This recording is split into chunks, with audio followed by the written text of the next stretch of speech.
Dependency is one of the deepest roots of financial weakness, and it rarely announces itself openly.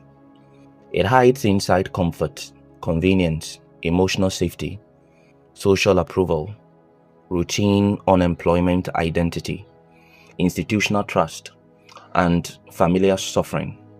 Most people do not experience themselves as dependent, they experience themselves as normal.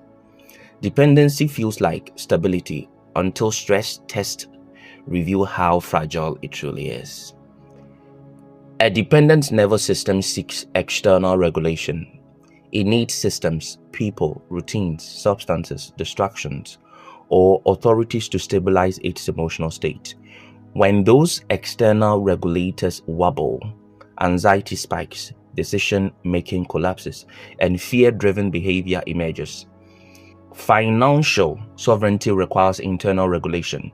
You must be able to calm yourself down, organize yourself, motivate yourself, and restrain yourself without external control. You have to be able to do it personally.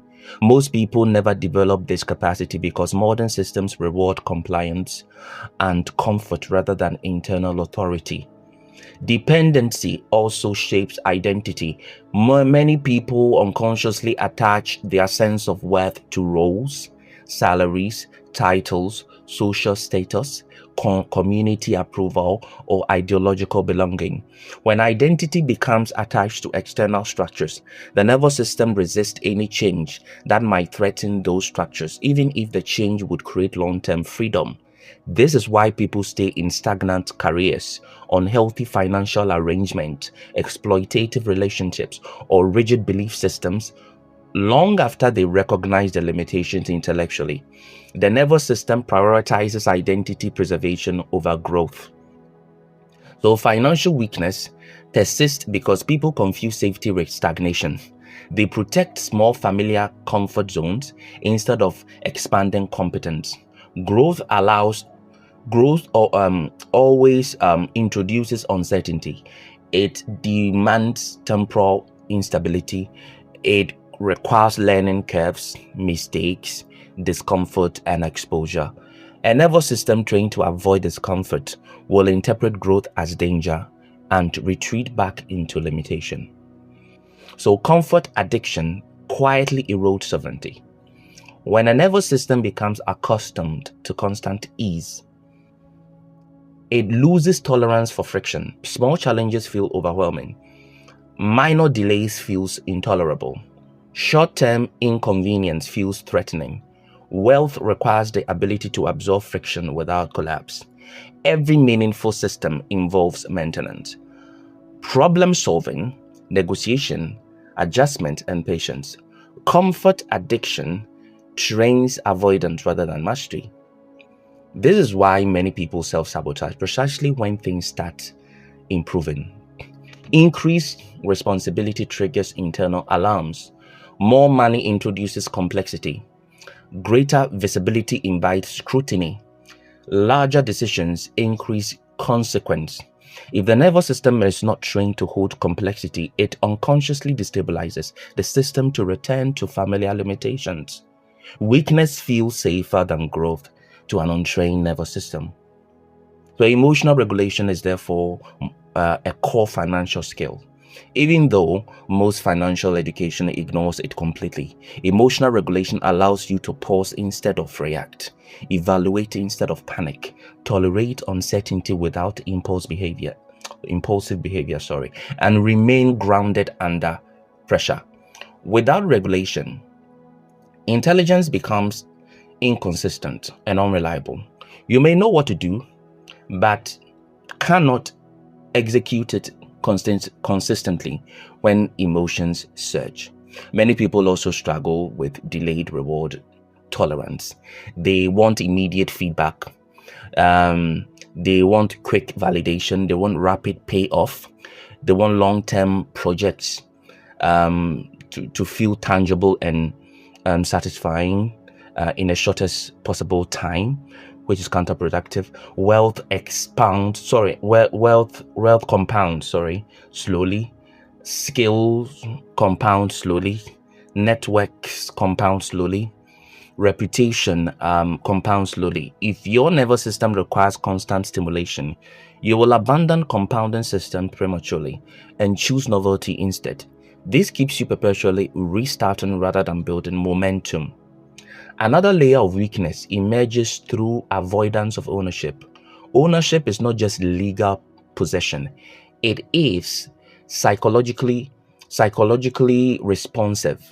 Now, psychological responsibility is a key factor here. It means tracking what you have, maintaining what you built, protecting what matters, and correcting what fails. Many people avoid ownership because it confronts them with their own capacity limits.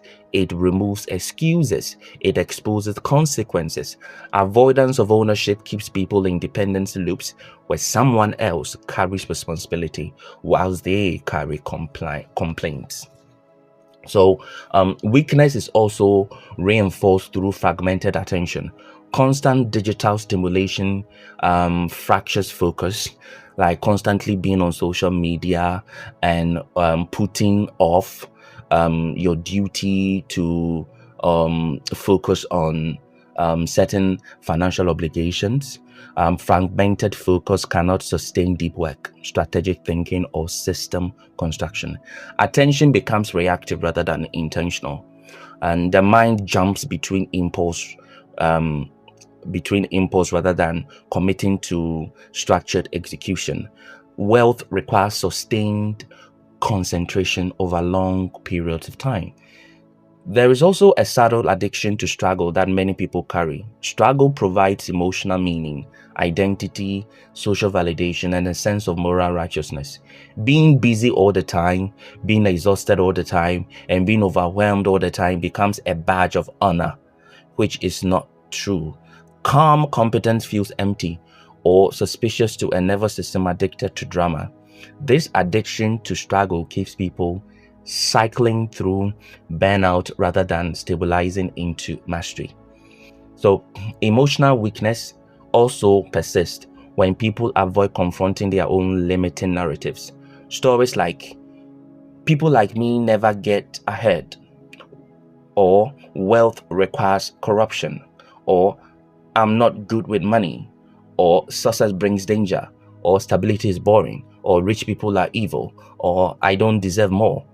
These statements quietly shape behavior. These narratives operate beneath conscious awareness and guide decisions automatically. Without deliberate reprogramming, they continue governing your outcomes. Another critical factor is the absence of long memory. Many people think in weeks and months rather than years and decades. They optimize for short-term relief instead of structural advantage. Long memory allows you to tolerate slow progress because you understand compounding effects. Short memory creates impatience and discouragement. Weakness also emerges when people lack exposure to competence models. If you have never seen someone build patiently, allocate wisely, negotiate calmly, recover from losses intelligently, or reward power ethically, your nervous system has no template to imitate.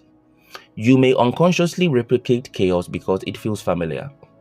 There is also the issue of misplaced loyalty. Many people remain financially weak because they feel unconscious loyalty to family pattern, cultural expectation, peer groups, or inherited identities. Outgrowing your environment can trigger guilt. It can trigger fear of abandonment or social friction. The nervous system may unconsciously limit success to preserve belonging. So financial weakness persists when individuals externalize control. They wait for perfect conditions, external permissions, political change, market timing, or divine rescue, rather than developing internal agency. Externalization delays learning. Agency accelerates adaptation. All of these mechanisms compound over time. Small avoidance patterns accumulate into large structural limitations. Small impulse leaks become major capital drains. Small comfort addictions become massive inertia. Weakness is rarely dramatic, it is incremental. The good news is that Nervous systems are plastic. They can be retrained through consistent exposure to responsibility, disciplined routines, honest self-observation, and gradual capacity expansion. Financial strength is built the same way physical strength is built. Progressive loading, recovery, consistency, patience, structure. Now, Bones of Bune exist to provide that training environment, not through hype or fantasy, but through sober transmission, practical discipline, and long cycle intelligence. In the next phase of this transmission, we will move into how strength is actually cultivated, how to stabilize internal authority, how to dismantle dependency patterns safely, how to retrain delayed gratification tolerance, and how to begin building sovereign financial posture step by step.